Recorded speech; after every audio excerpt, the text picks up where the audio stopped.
Hello everyone, welcome back to my YouTube channel HRM and labour welfare with Madhur. इससे पहले मैंने आपको societal objectives बताई थी, अब मैं आपको ऑर्गेनाइजेशनल ऑब्जेक्टिव्स बताने जा रही हूँ। तो चलिए देखते हैं इसका मीनिंग क्या है। Ensuring the right number of employees with the right skills and are available at the right time and right place.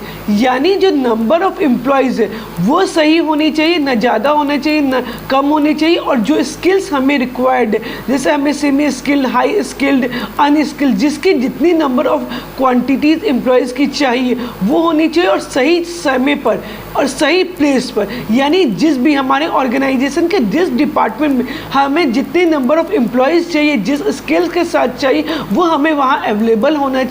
इसी का मतलब होता है ऑर्गेनाइजेशनल ऑब्जेक्टिव्स। इसके जो सपोर्टिंग फंक्शंस है वो आते हैं human resource planning, employee relation, selection, training and development, appraisal, placement, assessment. यानी इसको सपोर्ट करने के लिए कैसे हम चेक करेंगे कि हमारे पास जो नंबर ऑफ एम्प्लॉयज़ है वो सही है, कम है, ज़्यादा है, तो ये हम ह्यूमन रिसोर्स प्रोसेस से करेंगे। उसके बाद हमें ज़रूरत होगी तो हम रिक्रूटमेंट करेंगे, सिलेक्शंस करेंगे, ट्रेनिंग एंड डेवलपमेंट करेंगे, और अप्रेजल करेंगे, प्लेसमेंट करेंगे, असेसमेंट करेंगे। ये सारी चीज़ क्या हमारे ऑर्गेनाइजेशनल ऑब्जेक्टिव्स को सपोर्टिंग फंक्शन से, यानी उनको सपोर्ट करते हैं। और इसका जो एग्जाम्पल है वो है implementing fair compensation policies and providing technical support for employee efficiency.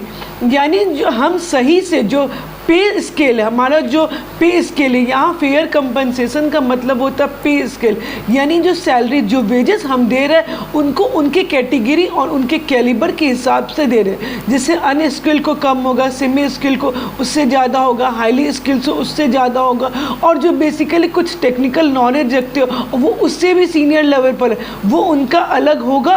और उन सबको, इनमें से अगर हम किसी को किसी चीज़ के टेक्निकल सपोर्ट की ज़रूरत है, किसी के पास कोई स्किल्स नहीं है और हमें लगता है कि वो स्किल्स अगर वो सीख जाएगा तो हमारे ऑर्गेनाइजेशन में वो और अच्छा करेगा, तो वो उस स्किल्स को हम उसको ट्रेनिंग देते हैं। यही ओवरऑल ऑर्गेनाइजेशनल ऑब्जेक्टिव्स होता है। यानी सही नंबर ऑफ एम्प्लॉयज़ होना चाहिए, सही स्किल के साथ सही समय पर और सही प्लेस पर होना चाहिए।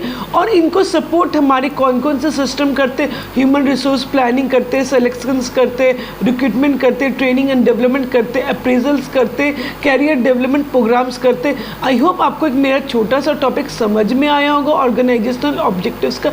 अगर समझ में आया तो मेरे चैनल को ज़्यादा से ज़्यादा लाइक, शेयर एंड सब्सक्राइब करिए। Thank you, happy learning.